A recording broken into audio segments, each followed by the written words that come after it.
Hi, so I'm going to explain a bit how to make the scones that the recipe you should have.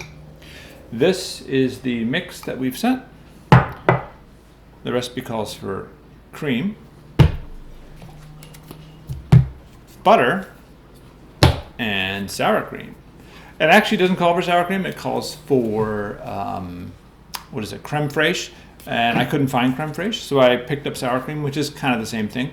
Anything sour, milk-like product will work, so yogurt will work, as long as it's unflavored, unsweetened. Or you could use, say, if you have that sourdough starter in the back of the fridge that you set up at the beginning of the pandemic that is now extremely sour, that sort of sour residue, watery stuff on it, that'll also work. You want something acidic and sour flavored. So the first step is to take this butter and to chop it into very small cubes, and so that's what we'll do next. So for the butter, I need 4 ounces, so that's about half a stick of butter. So we don't need that much. So the idea with the butter is to cut it into very, very small cubes that you then stick inside the freezer to chill. If it's not cold, it tends to melt. You don't want it to melt. You want it to be in particles and part of the sort of absorb the flour and stuff. So I chop it into a bunch of small squares. This is already actually too warm because I've been sitting around messing around with video camera stuff. But it should be good enough. So what happens is, if it's really cold to begin with, then you get nice small chunks. Since this is already a little bit warm, it's sort of falling apart on me. But you want to get as small bits as possible. And then you put it in the freezer. Okay, so I'm going to put that in the freezer for about 10 minutes or so until it is hard. Okay, so now we have to measure out the quantities of cream and sour cream. So I like to weigh this stuff because I'm lazy, and so my assistant is telling me to move this around. Is now it is in the screen? Okay, great. So we'll do the cream first. Is it in focus, assistant? Hopefully it's been focused. Otherwise, we don't know. So the great thing is it says it wants grams of cream. So we're going to go for 62 grams of cream. Let's see if we can get that right first off. Probably not. In which case, you can just drink whatever extra you pour into your cup, and no one will know. That was a joke. 60, what do I want to do? 62, 60, 57, 59, 61. Yeah, good enough. So if you don't have one of these lovely Hario scales, you're out of luck, but it's about a quarter cup. So I'm going to do the same thing with the sour cream. Again, we're going to go for 62 grams. Actually, we want to do 72 grams, don't we? 135, half, yeah. 67, 66, 66. There. So do the same thing with the sour cream. I need to get a little spoon, but since I don't have a spoon, I'll just clap my hands, and my handy assistant will hand me one. That's why I call them handy assistants. So again, we're going to go for 67 grams or so of the cream. And I'm saying I don't really know because I haven't actually written out the recipe yet, which you guys are holding in your hands. So in the future I will know, but currently I don't. Okay, so at 65.6, which is close enough. So that's all we need to do for that. And at this point, the butter is probably cold enough to use. To make the mix, you have to add together flour and baking soda and baking powder and so on. So you want all your dry ingredients together. Now, I like to weigh my ingredients with this handy dandy Hario scale. I weigh everything. So anyway, the recipe will be in both weight and in cups and so on, because most people don't have a scale. Anyway, so I'm going to go for 76 grams of flour, which is about half a cup. I think 70 is actually half a cup, but close enough. 66.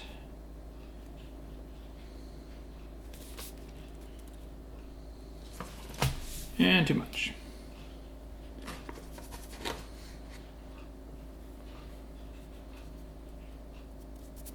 $75. There. 76.2, but okay. Then the next flour we need is fine pastry flour. Any sort of cake flour would do. I just happen to like Bob's Red Mill. So we add 152 grams of that. So this is mostly cake flour because cake flour has less gluten in it, so it makes a better, flakier sort of scone.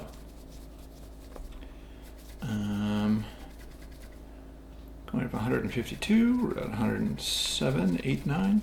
So 152 is about a cup, a little bit over.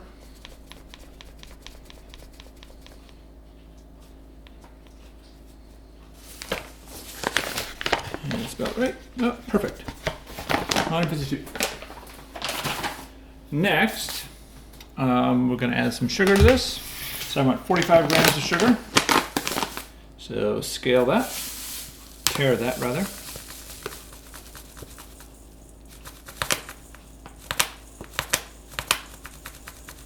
forget what 45 grams of sugar is, probably about a quarter cup, a little more.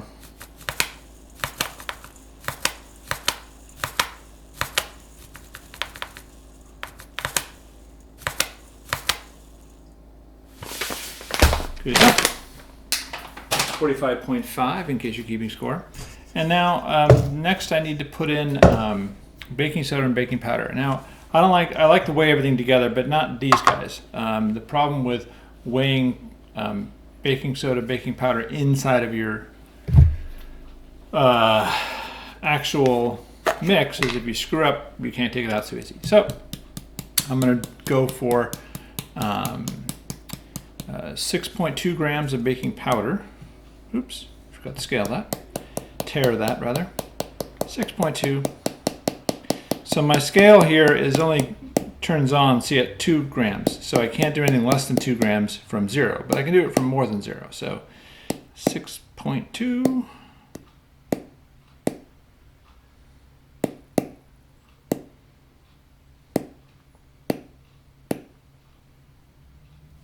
Ta-da! And then I need to do 1.3 grams of baking soda. So I'm not going to tare that because I won't be able to do it. So add 1.3 and 6.2 adds together to make 7.5. So when I get to 7.5, I need to stop.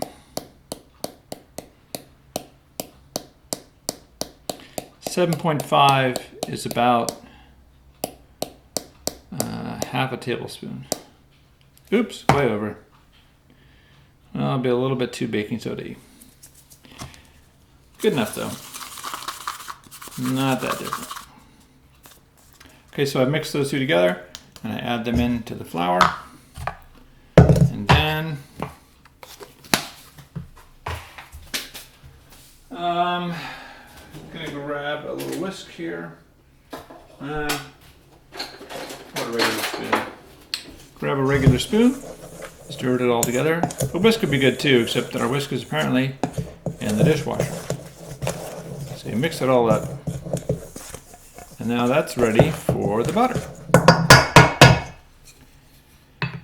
So the butter I've had chilling in the freezer, so get it out now.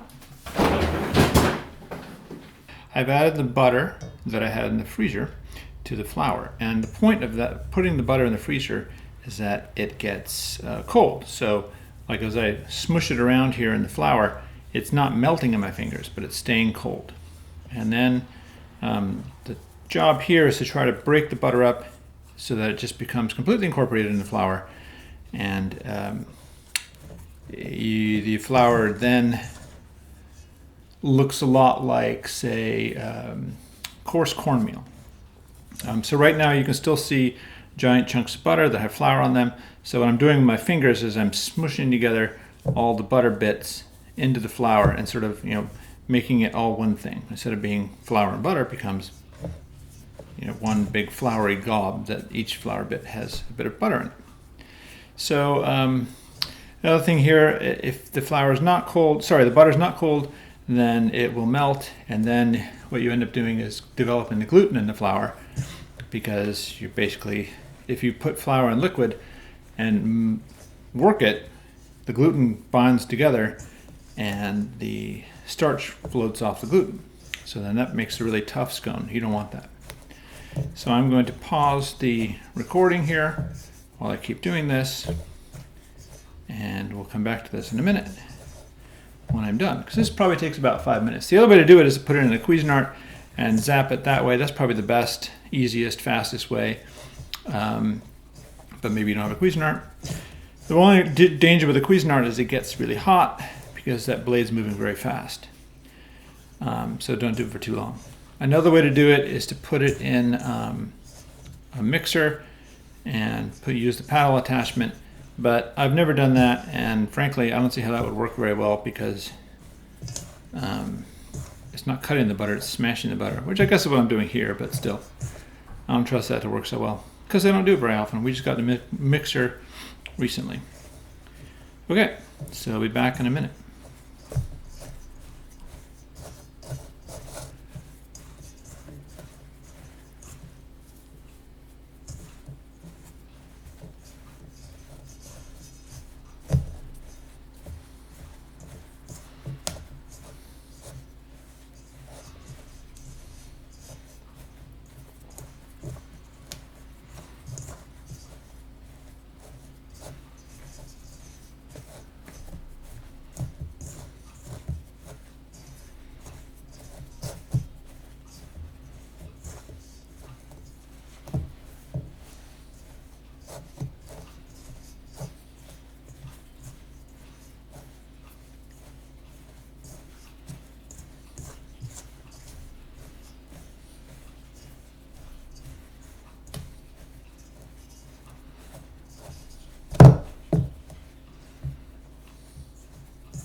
I've been working at this for about 5 minutes, 10 minutes at most. And at this point, see, it's fairly crumbly all throughout. No more flour that's just sort of flour. And if you take a chunk of it and pinch it together in your hand, it holds together because there's so much butter in that flour that it holds its shape. So then you know you're pretty much done. So now this is ready for the sour cream and creme fraiche, whichever one you have, and the heavy cream. So we'll do that next. So just had a weird freak out, but anyway, I started to add in the sour cream. My camera's been stopping the recording for some reason. Add in the sour cream or creme fraiche, whatever you've got, yogurt, etc. And then add in the regular cream. And at this point, since we're adding water, or liquid rather, to the flour, now whenever you mix it, you can definitely develop the gluten. So you have to be careful to mix gently, as little as possible. So I like to sort of cut into it with this spatula or something similar, just to sort of break it up. As it gets wet, chunks of it will get wetter than other chunks, so I want to drag the wet stuff into the dry stuff and try to combine it without going stir, stir, stir, and try not to work it too much. But you can work it a little bit. That's why we use the cake flour, because it has less gluten. Less gluten to become glutinous. Now the instructions say to dump it onto the counter and then press it together and then put it into plastic wrap and chill it. But I find that when you put it on the counter and press it together, it makes a giant mess. It's really hard to do. But if you put it on saran wrap and push it together, it's very clean. Doesn't get all over your fingers. See, this is pretty sticky, kind of a mess. So you can take your pick. I actually filmed one version on the counter, and that's when my camera freaked out, and it was a giant mess. So I'm going to do this version. Hopefully the camera doesn't freak out. And use saran wrap. So it's sort of mixed together, not really. There's still some on the bottom there that could be mixed in a little bit better. But we'll get to that. You don't want to be too obsessive with it because that becomes overworking. So I have some saran wrap here of the Costco special. It's a nice little fun cutter. So you can either double, put 2 out or just 1, whichever. Find 1 works okay, but it's a little bit narrow, so sometimes I do 2. In fact, I'm going to do 2 now because it's sticking here on this side. So we'll do another one.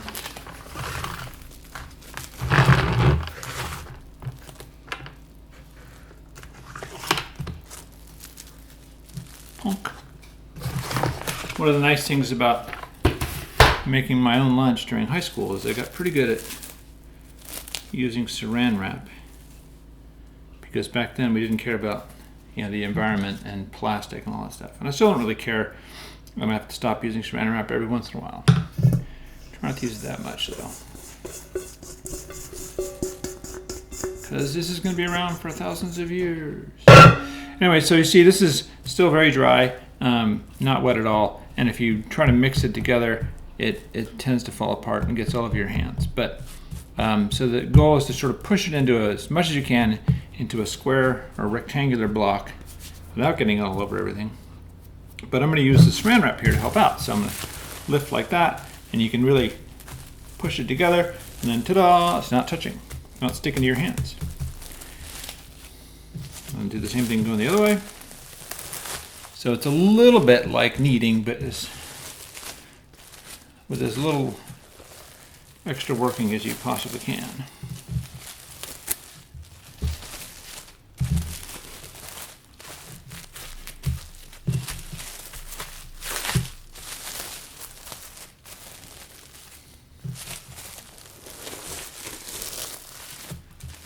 Let's go this way once.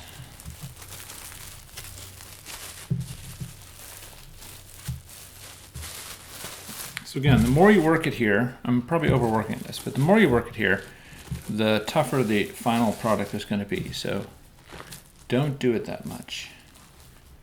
But if you don't work it at all, it's very difficult to work with. So developing a little bit of gluten helps you to keep it all together, but developing too much makes it not a flaky scone. Okay, so that's probably good enough. I'm going to smash it all into place, and then, as you do with everything related to butter and pastry, chill that. So we're going to chill that for, I don't know, an hour. Okay, that's chilled for a little bit. I didn't actually do it for an hour because I was thinking I didn't shape this properly. But it's chilled enough so that it's much easier to work with now. So the idea is we want to get 12 scones out of this. So we want to shape this properly before it gets frozen. So what we want to do is have it be 3 inches wide and 9 inches long. Then we can divide it into threes, and then each of the thirds gets divided in half. So that makes 1, 2, 3, 4, 5, 6.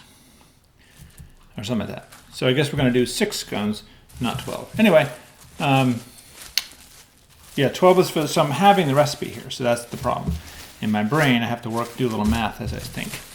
Anyway, ordinarily you would do it 6 by 9 for the full-size recipe, but I'm just going to do 3 by 9 because the math works out easier that way.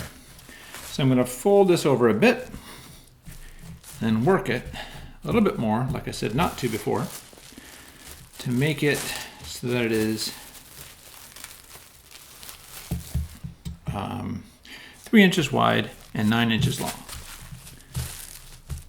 So does that look like 3 inches wide? No, it looks like 4 inches wide. But, you know, it works out. Smush that down a bit.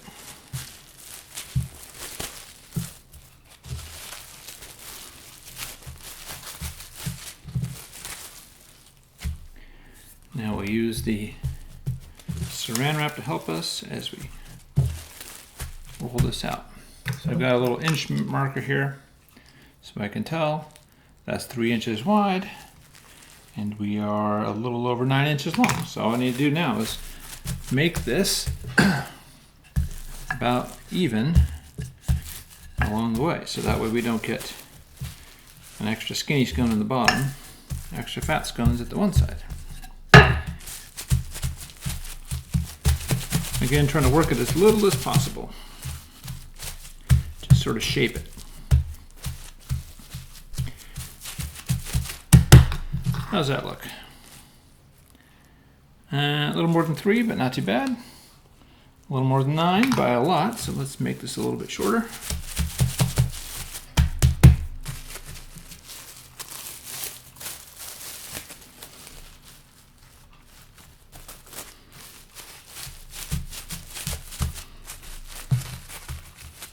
Okay, squared off the edges.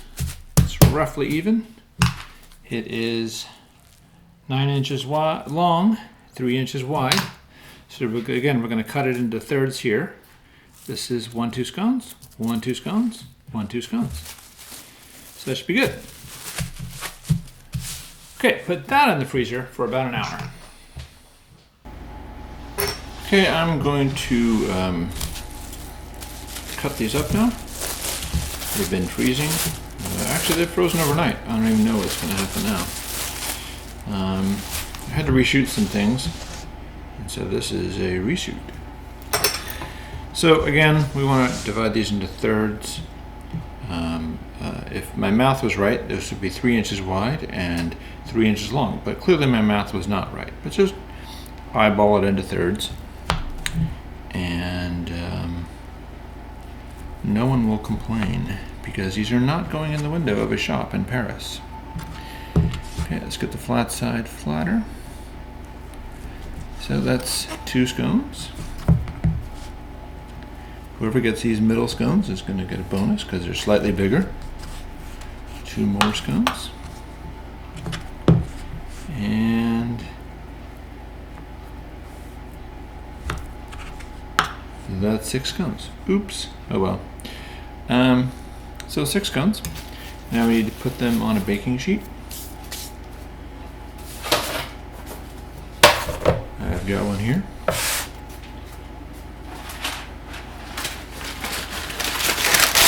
Throw down a little bit of parchment paper.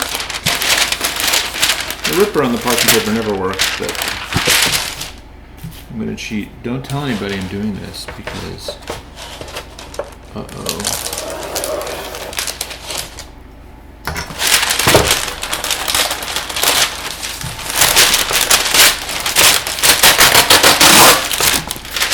See my nice sliced line there? Didn't even help.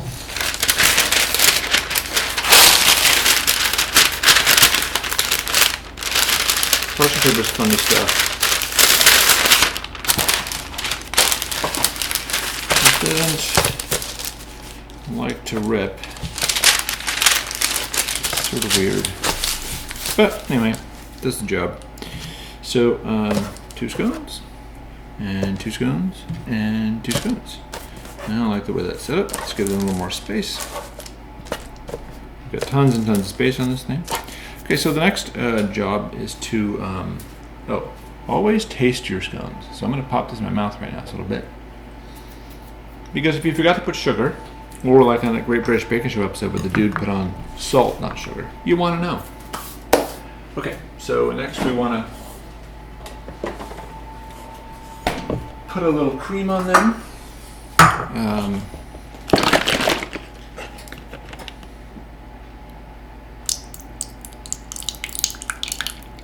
ASMR. So, I never have a brush when I do have a brush, it is dropping hairs left and right. So a long time ago I figured out this dumb little hack. You just take a paper towel, fold it up like you're going to make a fan, like when you're in grade school, and then take some scissors and make yourself a brush that will not leave hairs, and when you're done you can throw it away. No muss, no fuss. Okay, there you go. It's gonna work. Might leave a little paper on your thing, but no big deal. So brush each scone with a little bit of cream.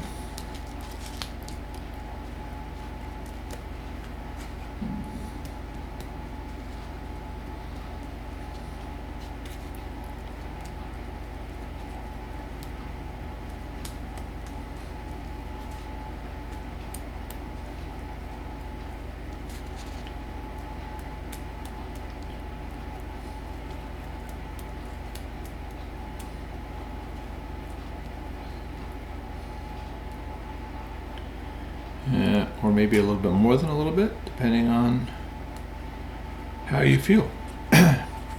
Okay, and then we have to sprinkle a little bit of sugar on those.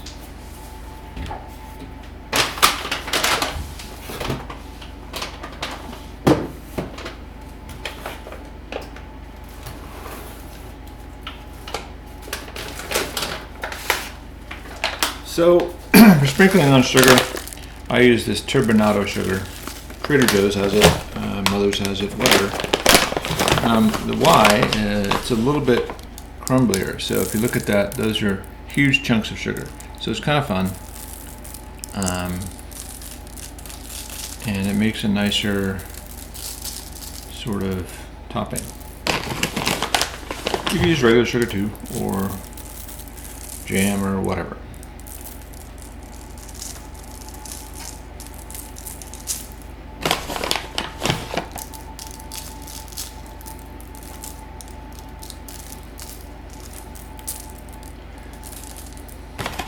Yeah, just gonna put it back in the bag, but who cares? Add a little extra sugar. Okay, so there's a little bit of sugar there, so I'm gonna bang it onto my cutting board here. I can wipe it off easier. I don't want the sugar to burn in the oven. I don't know that it will, but it might, and then it would smell bad. Okay, so these need to go in the freezer to freeze. Because I'm doing this for a movie, I've already frozen them overnight. So they're probably good to go, but I'm going to put them in the freezer anyway because my oven is filled with a different batch. Okay.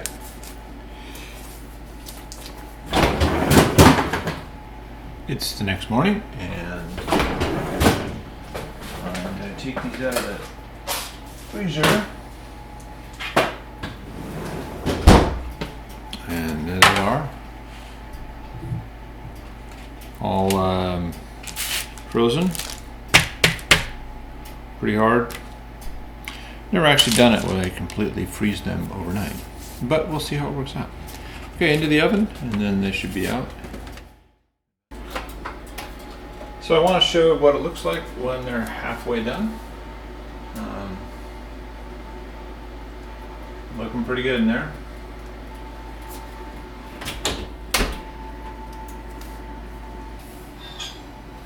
It's time to take them out of the oven.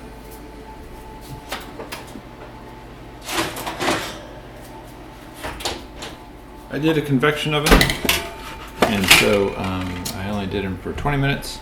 They're probably a little bit underdone, but that's fine. I'd rather have them, well actually I wouldn't either. But so they're still very delicate, but if you can see here, the butter has sort of expanded a bit, and the leavening agents, sour cream and so on have done their, the baking soda, baking powder have done their thing, and they're nice and crumbly, and they fall apart and so on. So I gotta let those cool, and we'll eat them in about 15 minutes. Okay, so they're time to eat them. Do a little bit of butter if you want. I'm just gonna go whack really loudly. Told you. A little bit of jam.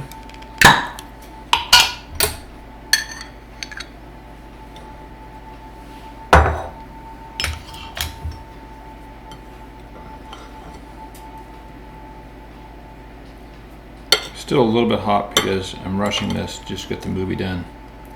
Is that hey? Is that focused? I don't even know. Who cares?